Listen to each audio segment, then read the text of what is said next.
I was 11 years old, and I was rubbing makeup all over my legs to cover up my freckles because I hated them, and I thought they were so ugly. I was 15, and I lived with my dad and my stepmom, and I lied about my mom. I lied about her because she was a waitress, and she lived in a tiny apartment, and because she was a recovering drug addict. I lied about her because I was too ashamed to tell the truth. I was 17, and I was down on my knees on a bathroom floor, and I was forcing myself to throw up everything that I'd eaten that morning. I was desperate to be thin. I was trying so hard to be perfect. I was 21, and I didn't even realize what I was doing, but I was droning on and on to my friend Julie, telling her about all the people that we knew and how great they were and how amazing their lives were and how much I wanted to be like them, how jealous I was. And my dear friend Julie, she stopped me, and she said, "Nico, you need to meet yourself." And when she said that to me, it was like something changed. It was like she held a mirror up for me, and what she was showing me was so different from what I had ever seen before. She said, "Nico, you should be jealous of yourself. You're gutsy, you're hardworking, you're resilient. If you could meet yourself, you might really like her." But as quickly as she painted that image of me, it was gone.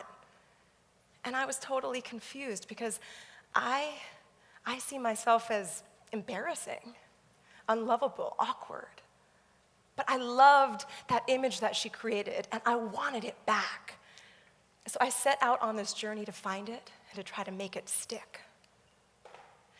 So eventually, I landed myself a job working with young women. My job was to create a program for them to help them increase their self-esteem, which of course was kind of laughable because I had no self-esteem myself.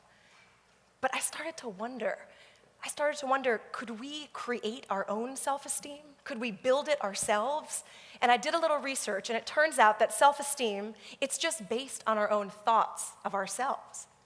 And I knew that we could control our own thoughts, and so I thought, yeah, maybe we could actually start to build our own self-esteem, and I was willing to try. So the first session I had with these girls, I had no idea what to do. I mean, I'd never done this before, so I was totally making it up. So I decided I was going to have them each say one thing that they were proud of about themselves, right? We were going to test out this idea of starting to build more positive thoughts about ourselves. It didn't go so well. These girls, they couldn't say one single thing about themselves that they were proud of. And I understood because I totally related. I mean, I felt the same way. So I decided to create an exercise for them, for all of us to do. So the idea was that every time we had a positive thought about ourselves, we would imagine turning up the volume, like literally turning up the volume on that thinking. And every time we had a negative thought about ourselves, we were going to press delete. Just press delete in our brain. Let it magically disappear. And it worked. It worked, this idea of kind of stepping outside of ourselves so that we could see ourselves better. Little by little, we each came up with little things about ourselves that we liked. But for me, for every little thing that I came up with that I liked, it was like there were 10 things that I didn't like, 10 things that I felt critical about. So I checked it out with the girls, and they said, yeah, they felt the same way.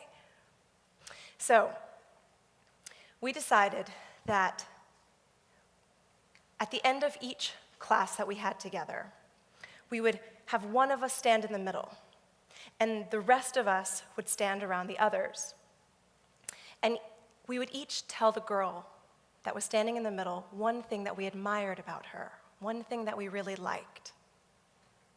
And it was so hard to stand in the middle. It was like we didn't want to let it in. We wanted to just keep those compliments out. And so we made up a rule. And the rule was that when someone gave us a compliment, we would simply say, "Thank you." At the end of every session that we spent together, we all wrote down one thing about ourselves that we admired. We forced ourselves to sort of build this list, to get our thinking going about the things that were important about ourselves. And I want to read to you just a couple of things. So these were the things we wrote on the very first day. I kept the list. On the first day, I wrote, "I'm proud of my work with these girls." And the girls wrote, "I'm proud that I stood up for the girl who was bullying my best friend. I think I'm smart. I like that I'm different. I'm a really fast sprinter, and I'm a good artist." At the end of that year, these girls started to change. It was like they were walking a little taller. They were kinder to themselves. They were kinder to each other. And I started to change too. It was like they showed me that I could rewrite my story. And I realized that we weren't the only ones struggling with that story. Boys were struggling too. Teenagers, even adults, were having a tough time coming up with one or two things to say about themselves that they felt good about. And this negative self-image that we were holding on to, it was showing up in our culture in alarming ways. It turns out that teen suicide, it's the third leading cause of death amongst young people. 1 out of 4 girls says they have sex for the first time to be more liked, to be more popular.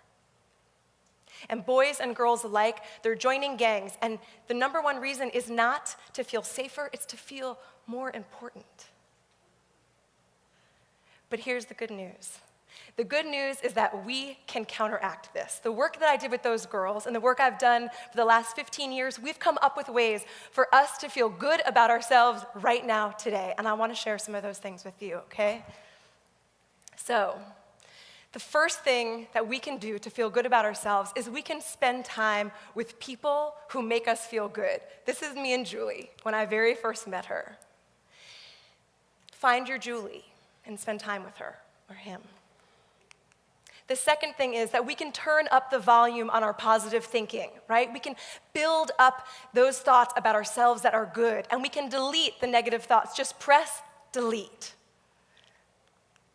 The third thing, start to tell the people around you, maybe the people around you today, start to tell them what you see about them that you like. Help them jumpstart their own positive thinking.